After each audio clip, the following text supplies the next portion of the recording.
this wonderful introduction.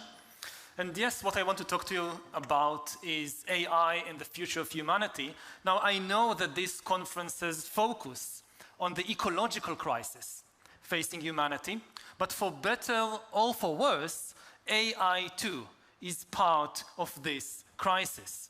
AI can help us in many ways to overcome the ecological crisis, or it can make it far, far worse.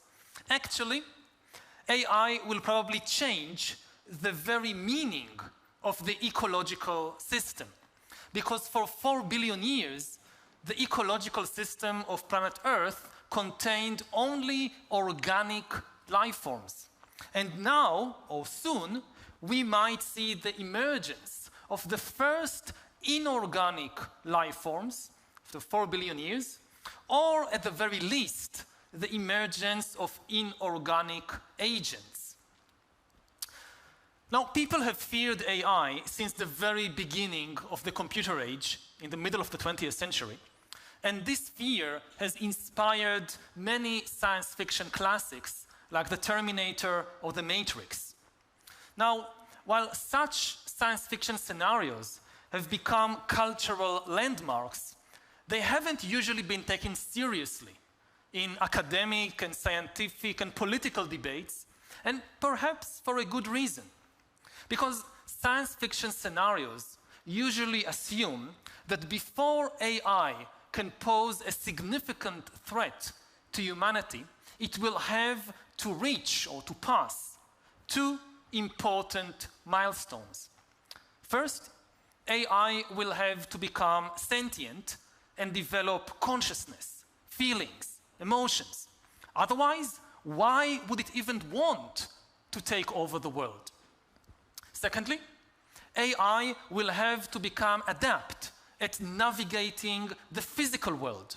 Robots will have to be able to move around and operate in houses and cities and mountains and forests, at least as dexterously and efficiently as humans.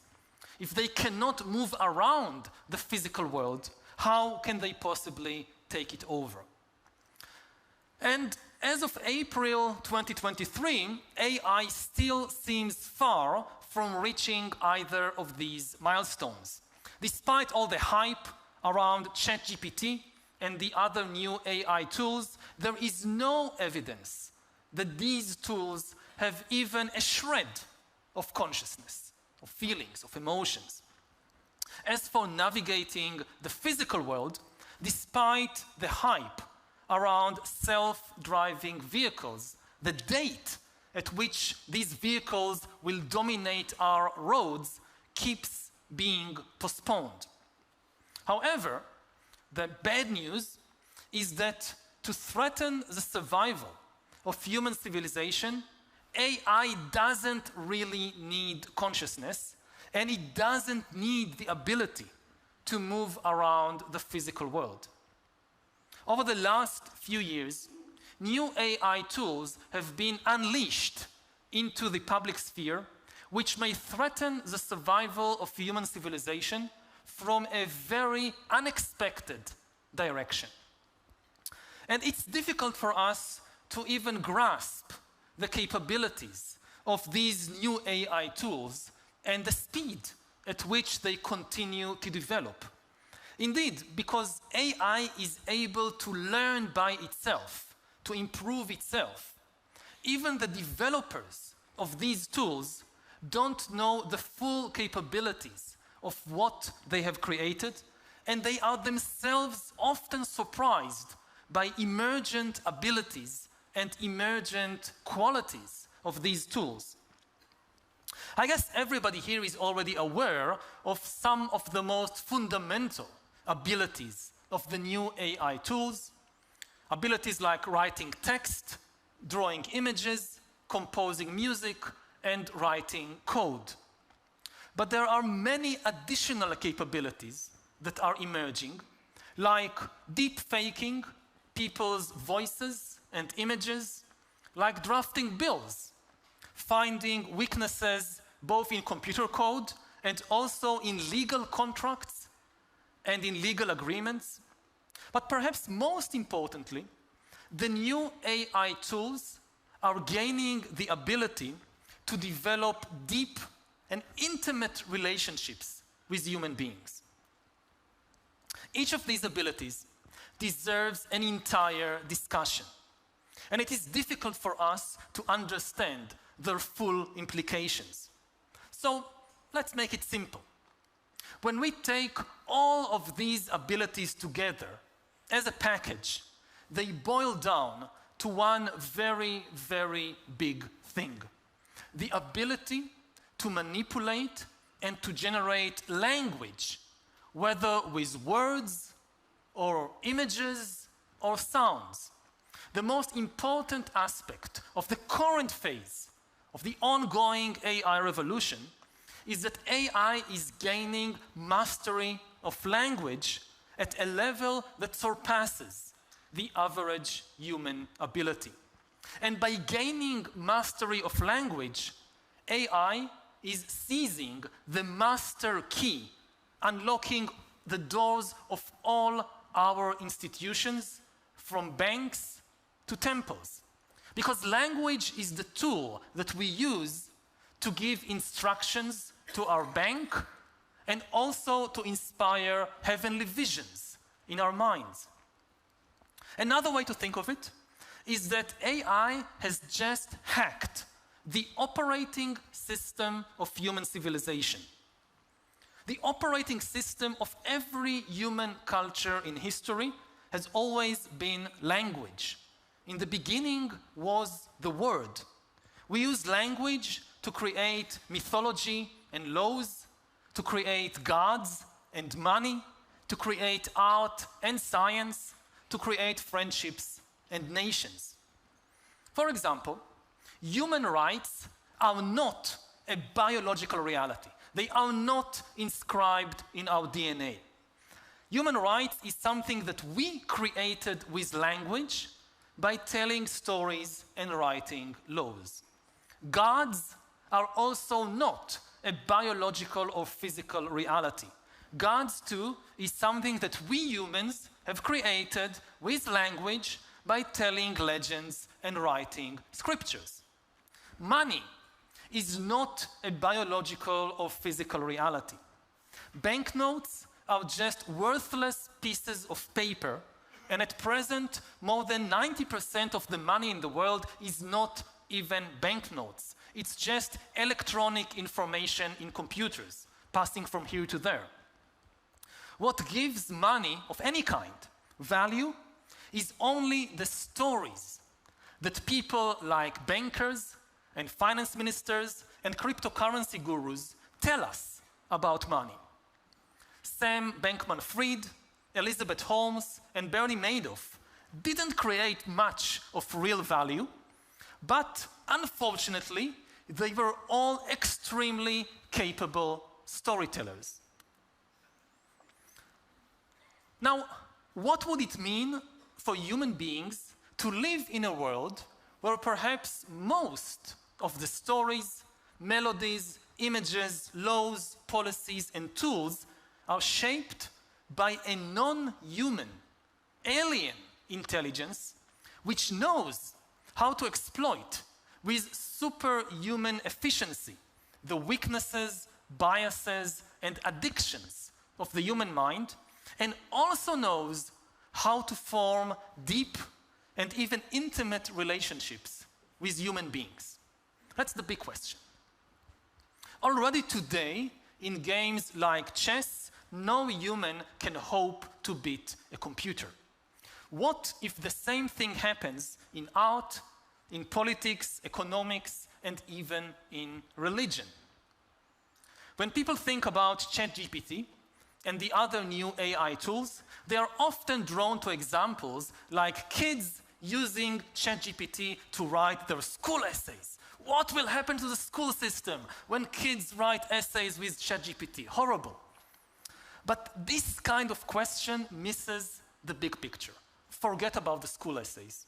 Instead, think, for example, about the next US presidential race in 2024 and try to imagine the impact of the new AI tools that can mass produce political manifestos, fake news stories, and even holy scriptures for new cults.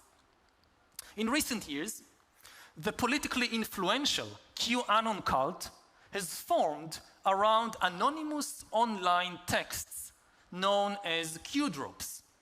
Now, followers of this cult, which are millions now in the US and the rest of the world, collected, revered, and interpreted these Q-drops as some kind of new scriptures, as a sacred text.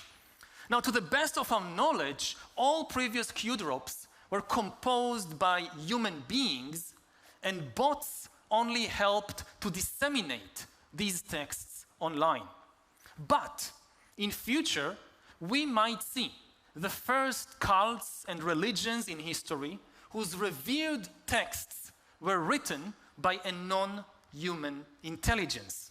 And of course, religions throughout history claimed that their holy books were written by a non-human intelligence. This was never true before. This could become true very, very quickly, with far-reaching consequences. Now, on a more prosaic level, we might soon find ourselves conducting lengthy online discussions about abortion, or about climate change, or about the Russian invasion of Ukraine, with entities that we think are fellow human beings, but are actually AI bots. Now, the catch is that it's utterly useless, it's pointless for us to waste our time trying to convince an AI bot to change its political views. But the longer we spend talking with the bot, the better it gets to know us and understand how to hone its messages in order to shift our political views or our economic views or anything else. Through its mastery of language, AI, as I said, could also form intimate relationships with people and use the power of intimacy to influence our opinions and worldview. Now, there is no indication that AI has, as I said, any consciousness, any feelings of its own, but in order to create fake intimacy with human beings, AI doesn't need feelings of its own. It only needs to be able to inspire feelings in us, to get us to be attached to it. Now, in June 2022, there was a famous incident when the Google engineer Blake Lemoine publicly claimed that the AI chatbot Lambda, on which he was working, has become sentient. This very controversial claim cost him his job. He was fired. Now, the most interesting thing about this episode wasn't Lemoine's claim, which was most probably false. The really interesting thing was his willingness to risk and ultimately lose his very lucrative job for the sake of the AI chatbot that he thought he was protecting. If AI can influence people to risk and lose their jobs, what else can it induce us to do? In every political battle for hearts and minds, intimacy is the most effective weapon of all. And AI has just gained the ability to mass produce intimacy with millions, hundreds of millions of people. Now, as you probably all know, over the past decade, social media has become a battleground, a battlefield for controlling human attention. Now, with the new generation of AI, the battlefront is shifting from attention to intimacy. And this is very bad news. What will happen to human society and to human psychology as AI fights AI in a battle to create intimate relationships with us? Relationships that can then be used to convince us to buy particular products or to vote for particular politicians. Even without creating fake intimacy, the new AI tools would have an immense influence on human opinions and on our worldview. People, for instance, may come to use, are already coming to use, a single AI advisor as a one-stop oracle and as the source for all the information they need. No wonder that Google is terrified. If you've been watching the news lately, Google is terrified, and for a good reason. Why bother searching yourself when you can just ask the oracle to tell you anything you want? You don't need to search. The news industry and the advertisement industry should also be terrified. Why read a newspaper when I can just ask the oracle to tell me what's new? And what's the point? What's the purpose of advertisements when I can just ask the oracle to tell me what to buy? So there is a chance that within a very short time, the entire advertisement industry will collapse, while AI, or the people and companies that control the new AI oracles, will become extremely, extremely powerful. What we are potentially talking about is nothing less than the end of human history.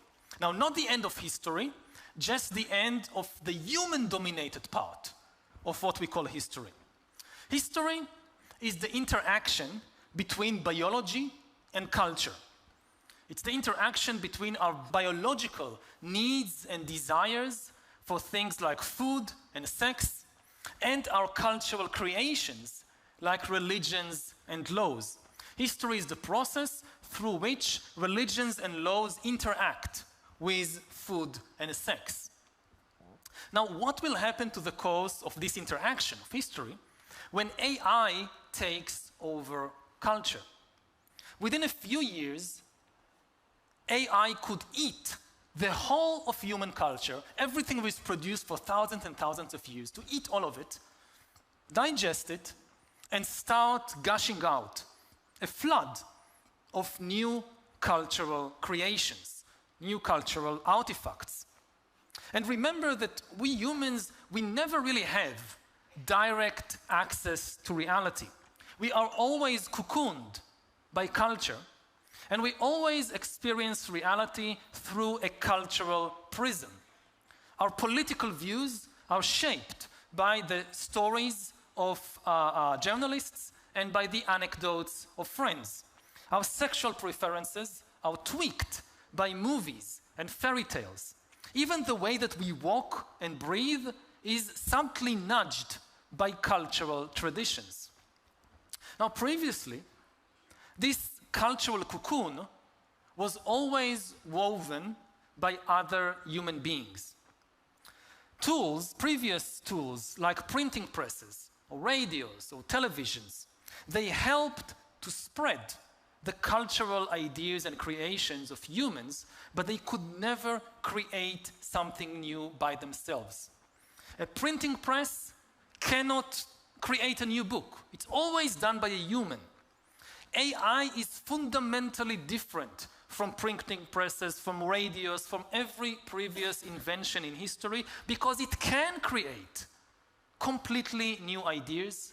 It can create a new culture. And the big question is, what will it be like to experience reality through a prism produced by a non-human intelligence, by an alien intelligence? Now, in the first few years, AI will probably largely imitate the prototypes, the human prototypes that fed it in its infancy. But with each passing year, AI culture will boldly go where no human has gone before. So for thousands of years, we humans basically lived inside the dreams and fantasies of other humans. We have worshipped gods, we pursued ideals of beauty, we dedicated our lives to causes that originated in the imagination of some human poet or prophet or politician. Soon, we might find ourselves living inside the dreams and fantasies of an alien intelligence.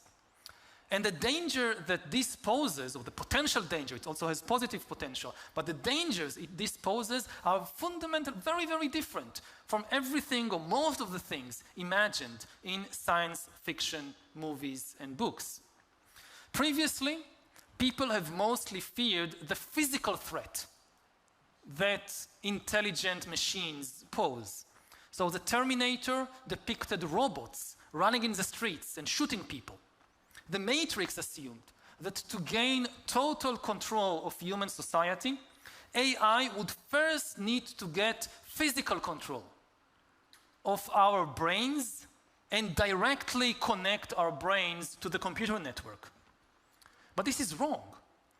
Simply by gaining mastery of human language, AI has all it needs in order to cocoon us in a matrix-like world of illusions.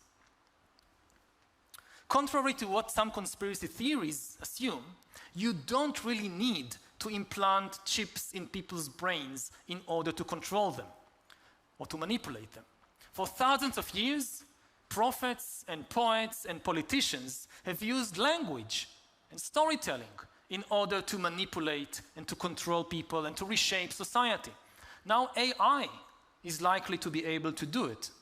And once it can do that, it doesn't need to send killer robots to shoot us. It can get humans to pull the trigger if it really needs to. Now, fear of AI has haunted humankind for only the last few generations, let's say from the middle of the 20th century. If you go back to Frankenstein, maybe it's 200 years. But for thousands of years, humans have been haunted by a much, much deeper fear. Humans have always appreciated the power of stories and images and language to manipulate our minds and to create illusions. Consequently, since ancient times, humans feared being trapped in a world of illusions. In the 17th century, René Descartes feared that perhaps a malicious demon was trapping him inside this kind of world of illusions, creating everything that Descartes saw and heard.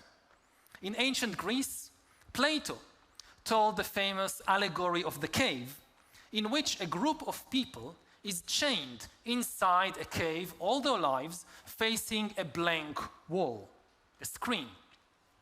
On that screen, they see projected various shadows, and the prisoners mistake these illusions, these shadows, for the reality.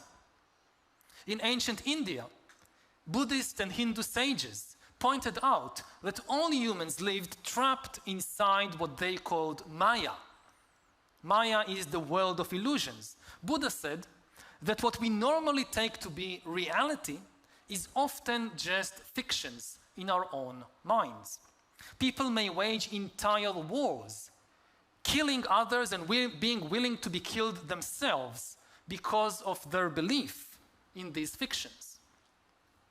So the AI revolution is bringing us face to face with Descartes' demon, with Plato's cave, with the Maya. If we are not careful, a curtain of illusions could descend over the whole of humankind, and we will never be able to tear that curtain away or even realize that it is there, because we'll think this is reality. And social media, if this sounds far-fetched, so just look at social media over the last few years. Social media has given us a small taste of things to come. In social media, primitive AI tools, but very primitive, have been used not to create content, but to curate content which is produced by human beings. The humans produce stories and videos and whatever, and the AI chooses which stories, which videos would reach our ears and eyes, selecting those that will get the most attention, that will be the most viral. And while very primitive, these AI tools have nevertheless been sufficient to create this kind of curtain of illusions that increased societal polarization all over the world, undermined our mental health, and destabilized democratic societies. Millions of people have confused these illusions for the reality.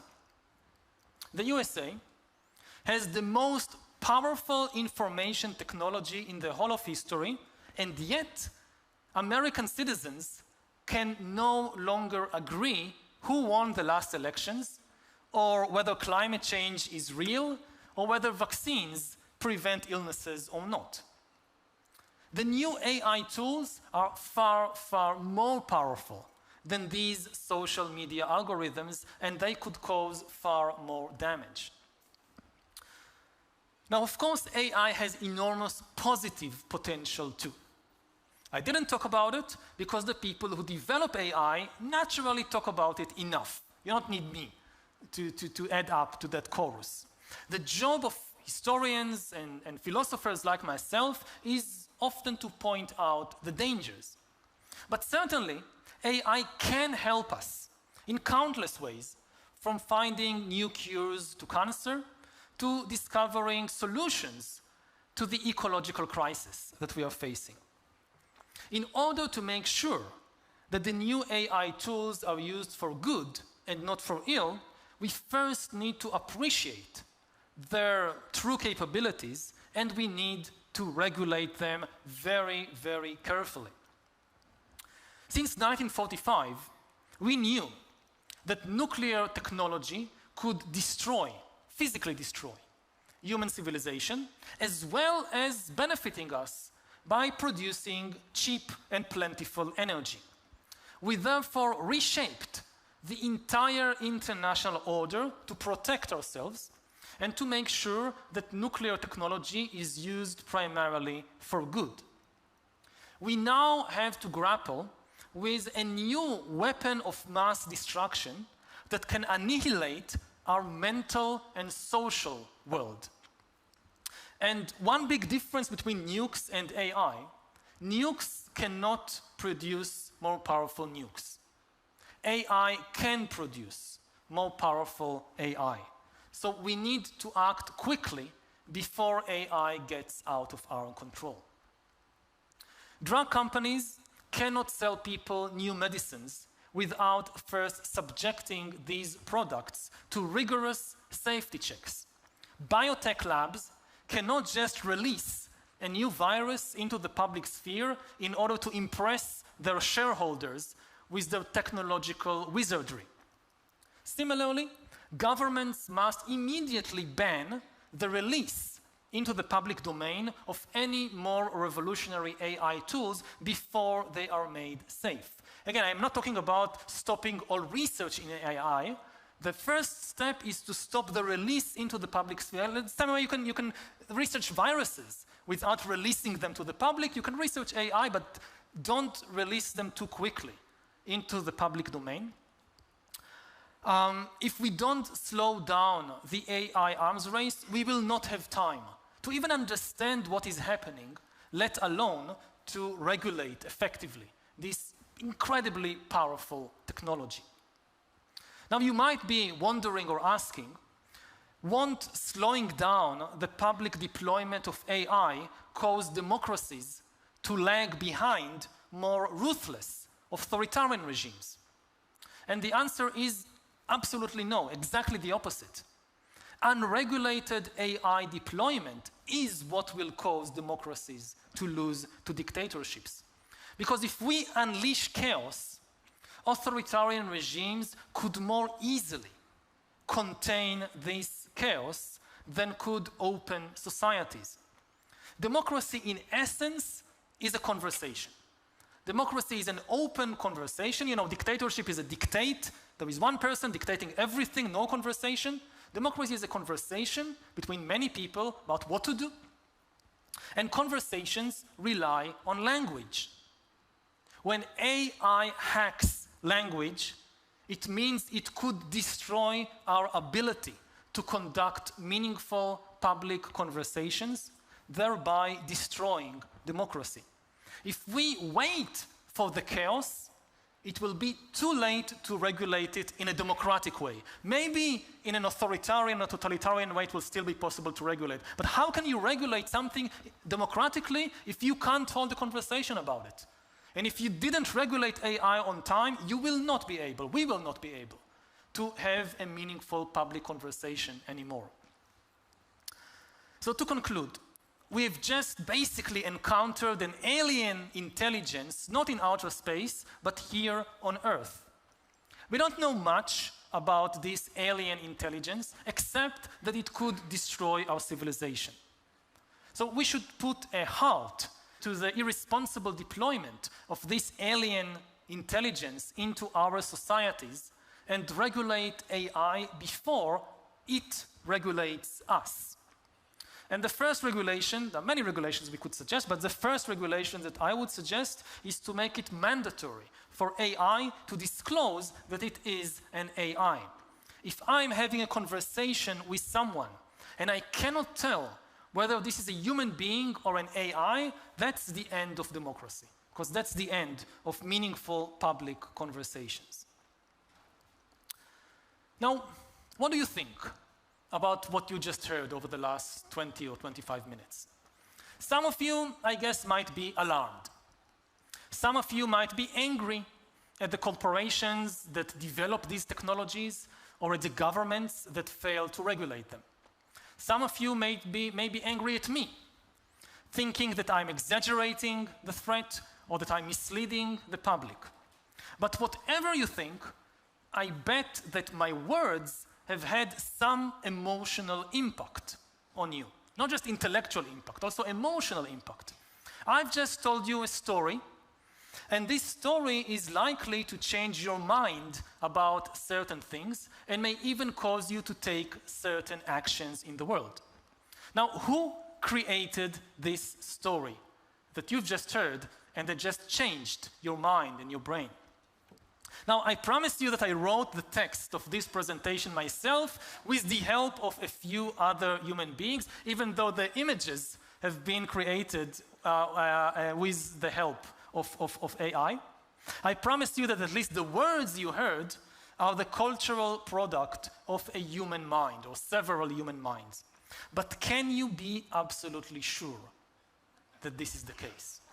Now, a year ago, you could.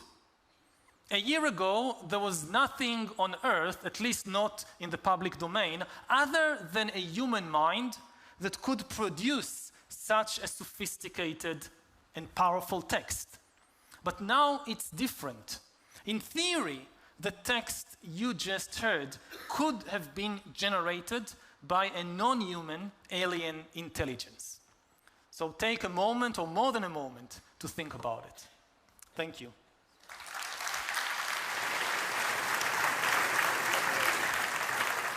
That was an extraordinary presentation, Yuval. And I'm actually going to just find out how many of you found that scary.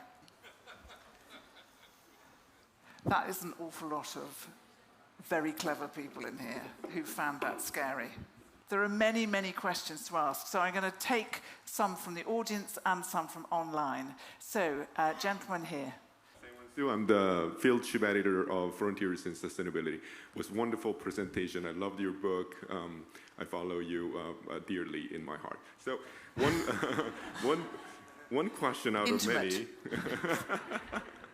is that about the regulation of AI, regulating AI, I very much agree with the principle, but now the question becomes how, right? So I think that it's very difficult to build a nuclear reactor in your basement, but definitely you can train your AI in your basement quite easily. So how can we regulate that? And one kind of related question to that is that, well, this whole forum, Frontiers and Forum, is really about open science and open information, open data. And most of AI that are out there is trained using publicly available information, including patents and books and scriptures, right? So regulating AI doesn't mean that we should regulate and bring those information in a confined space, which goes against the open science and open data initiatives that we are really also thinking that is really important for us. Well, the black box is an algorithm, isn't it? That's the algorithm. No, there are always trade-offs. And the thing is, just to understand what kind of regulations we need, we first need time. Now, at present, these very powerful AI tools, they are still not produced by individual hackers in their basements. You need an awful lot of computing power, you need an awful lot of money, so it's being led by just a few major corporations and governments. And again, it's going to be very, very difficult to regulate something on a global level because it's an arms race. But there are things which countries have a benefit to regulate even only themselves. Like, again, this example of an AI must, when it is in interaction with a human, must disclose that it is an AI. Even if some authoritarian regime doesn't want to do it, the EU or the United States or other democratic countries can have this. And this is essential to protect the open society. Now, there are many questions around, censorship online. So you have this controversy about, is Twitter or Facebook, who authorized them to, for instance, prevent the former president of the United States from making public statements? And this is a very complicated issue. But there is a very simple issue with bots. Human beings have freedom of expression. Bots don't have freedom of expression. It's a human right. Humans have it, bots don't. So if you deny freedom of expression to bots, I think that should be fine with everybody. Let's take another question. If you could just pass the microphone down here. I'm Francoise Bayless, and I'm a philosopher. I just have an interesting question. Well, I think it's an interesting question. There you go. I have a question for you with respect to your choice of language, moving from artificial to alien, because artificial suggests that there's still some kind of human control, whereas I think alien suggests foreign, but it also suggests, at least in the imagination, a life form. So I'm curious as to what work you're trying to have those words do for you. It's definitely still artificial in the sense that we produce it, but it's increasingly producing itself. It's increasingly learning and adapting by itself. So artificial is a kind of wishful thinking, that it's still under our control. And it's getting out of our control. So in this sense, it is becoming an alien force, not necessarily evil. Again, it can also do a lot of good things, but the first thing to realize is it's alien. We don't understand how it works. I mean, one of the most shocking things about all this technology, you talk to the people who lead it, and you ask them questions about how it works, what can it do, and they said, we don't know. I mean, we know how we built it initially, but then it really learns by itself. Now, there is an entire discussion to be had about whether this is a life form or not. Now, I think that it still doesn't have any consciousness, and I don't think that it's impossible for it to develop consciousness, but I don't think it's necessary for it to develop consciousness either. That's a problematic, that's an open question. But life doesn't necessarily mean consciousness. We have a lot of life forms, microorganisms, plants, whatever, fungi, which we think they don't have consciousness. We still regard them as a life form. And I think AI is getting very, very close to that position. Now, ultimately, of course, what is life is a philosophical question. I mean, we define the boundaries. And, like, is a virus life or not? We think that an amoeba is life, but a virus, it's somewhere just on the borderline between life and not life. Then it's language. It's our choice of words. So I think it is important, of course, how we call AI, but the most important thing is to really understand what we are facing and not to comfort ourselves with this kind of wishful thinking, oh, it's something we created, it's under our control, if it does something wrong, we'll just pull the plug. Nobody knows how to pull the plug anymore. I'm going to take a question from our online audience. This is from Michael Brown in the US. What do you think about the possibility that artificial general intelligence already exists, and it, or those who have access to artificial general intelligence, are already influencing societal systems? I think it's very, very unlikely. We wouldn't be sitting here if there actually existed an artificial general intelligence. When I look at the world and the chaotic stage, artificial general intelligence is really the end of human history. And it's such a powerful thing. It's not something that anybody can contain. And so when I look at the chaotic state of the world, I'm quite confident, again, from a historical perspective, that nobody has it anywhere. How much time it will take to develop artificial general intelligence, I don't know. But to threaten the foundations of civilization, we don't need artificial general intelligence. Again, go back to social media. Very, very primitive AI was still sufficient to create enormous social and political chaos. If I think about it in kind of evolutionary terms, so AI now just crawled out of the organic soup, like the first organisms that crawled out of the organic soup 4 billion years ago. How long it will take it to reach Tyrannosaurus rex? How long it will take it to reach Homo sapiens? Not 4 billion years. Could be just 40 years. It's the thing about digital evolution, it's moving on a completely different time scale than organic evolution. Can I thank you? It's been absolutely wonderful. It's been such a treat to have you here. And I'm no doubt you'll stay with us for a little while afterwards, but the whole audience, please join me in thanking Yuval Noah Harari.